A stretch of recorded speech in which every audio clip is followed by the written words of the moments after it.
I want to go to Jodey Arrington, the Texas Congressman, House Budget Committee Chairman, House Ways and Means Committee member, so a key player in all of this. Congressman, always good to have you, and thank you for taking the time. Good to be with you.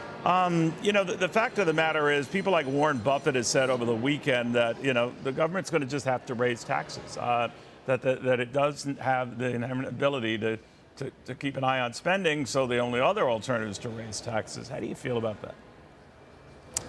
Well, I don't think Mr. Buffett has looked at our balance sheet and dug into our spending as a nation. We are spending $240 billion a year on wasteful and fraudulent spending within entitlements.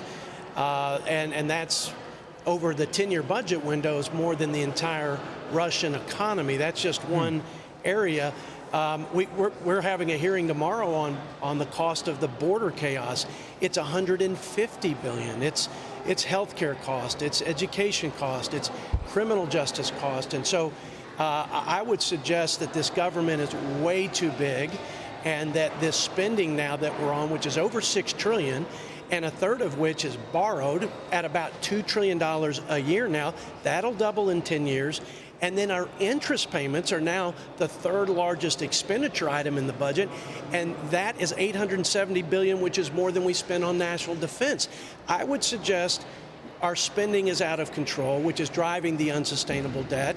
And we also have to address the insolvency and unsustainability of those important safety nets for seniors that you mentioned earlier in the program. Now, I do know that President Trump has said, and especially if he gets back into the White House, he's not too keen and aggressively going after entitlements, even though at another event he did talk about the possibility down the road we might be having to do that.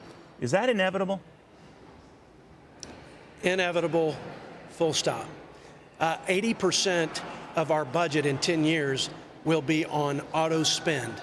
Those are mandatory spending programs. Those are entitlements, and they are the drivers: health care, welfare, and other mandatory programs.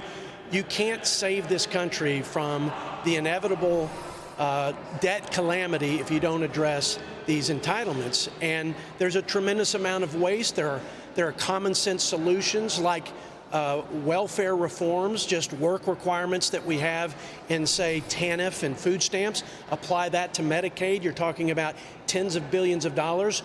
I could dig into it in specifics, but you can't get there from here, as we say in Texas, in terms of staving off the debt crisis, strengthening the balance sheet, and growing our economy without dealing with those entitlement programs. Where do you see all of this going, Congressman? I know because next year those Trump tax cuts expire.